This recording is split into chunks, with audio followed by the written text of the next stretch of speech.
بسم اللہ الرحمن الرحیم۔ السلام علیکم۔ عربی عورتیں ہم بستری سے پہلے شوہر کو خشخاش کیوں کھلاتی ہیں؟ وجہ میں بتاتی ہوں، جان کر آپ کے رونگٹے کھڑے ہو جائیں گے۔ میرا نام شمائلہ ہے اور میرا تعلق لاہور کے ایک متوسط گھرانے سے ہے۔ میرے ابا ایک سرکاری دفتر میں کلرک تھے، لیکن اس سرکاری نوکری کے باوجود بھی ہمارے حالات میں کوئی تبدیلی نہیں آئی تھی، کیونکہ میرے ابا رزق حلال پر یقین رکھتے تھے اور آئے روز اسی وجہ سے ہمارے گھر میں اماں ابا کے درمیان جھگڑے ہوتے رہتے تھے۔ ابا کو اماں سے یہی شکوہ تھا اور اماں کو ابا سے یہ شکوہ تھا کہ سالوں گزر جانے کے باوجود بھی ابا نے انہیں کوئی خوشی نہیں دی تھی۔ میں اسکول سے کالج میں پہنچ گئی، لیکن ان جھگڑوں میں کوئی فرق نہ آیا، اور پچھلے کچھ دنوں سے جب سے میرے رشتے کا سلسلہ چل نکلا تھا، تب سے یہ جھگڑا مزید بڑھ گیا تھا۔ میری اماں میرے لیے امیر گھرانے کا رشتہ دیکھ رہی تھیں اور ابا میری شادی اپنی بہن کے بیٹے سے کروانا چاہتے تھے، اور ایک میں تھی جو شادی ہی نہیں کرنا چاہتی تھی۔ لیکن ان دونوں نے ہی مجھ سے پوچھنے کی ضرورت محسوس نہیں کی تھی۔ ایک دن اماں کی ایک سہیلی کے توسط سے میرے لیے ایک بہت بڑے گھرانے سے رشتہ آیا۔ لڑکا دبئی میں نوکری کرتا تھا اور وہاں اس کا اپنا گھر بھی تھا۔ یہ سن کر اماں بہت خوش ہوئیں اور فوراً ہی ابا سے کہنے لگیں کہ اپنی شمائلہ کا رشتہ میں یہیں کروں گی۔ ہمیشہ کی طرح ابا کا وہی جواب تھا کہ گھروں میں بیٹی بیاہنے کی کیا ضرورت ہے؟ جب میری بہن کا بیٹا موجود ہے تو پھر میں کیوں کسی باہر والے پر بھروسہ کر کے اپنے جگر کا ٹکڑا اس کے حوالے کر دوں؟ ابا ہم بیٹیوں سے حد سے زیادہ محبت کرتے تھے۔ ابا کی بات سنتے ہی اماں کو پتنگے لگ گئے اور وہ غصے میں کہنے لگیں کہ یہ صرف آپ کی بیٹیاں ہی نہیں ہیں، میں بھی ان کی ماں ہوں۔ آپ نے ساری زندگی مجھے چھوٹی چھوٹی چیزوں کے لیے ترسایا ہے، اور میں نہیں چاہتی کہ میری بیٹی کا بھی یہی حال ہو۔ لڑکا دبئی میں ہے، وہاں اس کی اچھی نوکری ہے، اس سے زیادہ کیا چاہیے؟ لیکن ابا کی ایک ہی بات تھی کہ نہ ہم لڑکے کو جانتے ہیں اور نہ ہی ہمیں معلوم ہے کہ دبئی میں وہ کرتا کیا ہے، تو کس بنا پر ہم اپنی بیٹی کو اس کے ساتھ رخصت کر دیں؟ یوں تو مجھے شادی کی کوئی جلدی نہیں تھی، لیکن دبئی کا رشتہ سن کر میں بھی خوش ہو گئی تھی، کیونکہ جس طرح کے ہمارے حالات تھے وہاں ایسا رشتہ آنا انوکھی بات تھی۔ میں بہت خوبصورت ضرور تھی، لیکن پھر بھی مجھے اتنے اچھے رشتے کی امید نہیں تھی، اور میں سوچ رہی تھی کہ جب میری دوستوں کو پتہ چلے گا کہ میرے لیے دبئی سے رشتہ آیا ہے تو ساری جل کر خاک ہو جائیں گی۔ ایک ہفتے تک دن رات گھر میں جھگڑا ہوتا رہا اور آخرکار جیت اماں کی ہوئی۔ اماں نے رشتے والوں کو گھر بلا لیا۔ واقعی ہی وہ ایک پڑھی لکھی فیملی معلوم ہو رہی تھی۔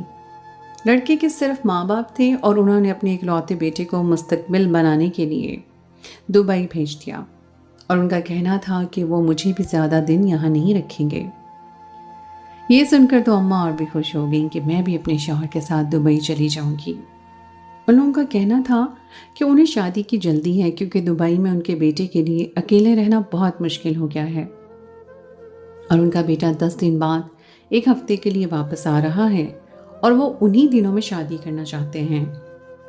اتنی جلدی کا سوچ کر جہاں مجھے گھبراہٹ ہونے لگی، وہیں اماں اور ابا کے ہاتھ پاؤں بھی ٹھنڈے پڑ گئے۔ ابا کہنے لگے کہ ہمارے لیے اتنی جلدی شادی کرنا تو ممکن نہیں ہے، ہمیں تیاری کے لیے کچھ وقت چاہیے۔ لڑکے کے ابا مسکرا کر کہنے لگے کہ احمد صاحب، آپ کیوں اتنی فکر کر رہے ہیں؟ آپ کی بیٹی کو کون سا پاکستان میں رہنا ہے جو آپ کو جہیز دینے کی فکر ستا رہی ہے؟ بس 2 جوڑوں میں اپنی بیٹی رخصت کر دیجئے، ہم جلد سے جلد اسے دبئی بھجوا دیں گے۔ یہ سن کر اماں خوشی سے ابا سے کہنے لگیں کہ دیکھا، میں نے کہا تھا نا کہ ہماری بیٹی کے بھاگ جاگ اٹھے ہیں، لیکن آپ کو تو بس اپنی بہن کے بیٹے سے محبت ہے۔ شادی پر زیادہ پیسہ بھی خرچ نہیں ہوگا اور ہماری بیٹی اس سے بڑے سے گھر میں رخصت ہو جائے گی۔ لیکن یہ سن کر بھی ابا کو خوشی نہیں ہوئی تھی، پتہ نہیں کیا بات تھی جو ان کو کھٹک رہی تھی، اور وہ بار بار اماں سے کہہ رہے تھے کہ ایک دفعہ پھر سوچ لو۔ لیکن دبئی کی چمک دمک کے آگے اماں کی سوچنے سمجھنے کی صلاحیت ختم ہو کر رہ گئی تھی۔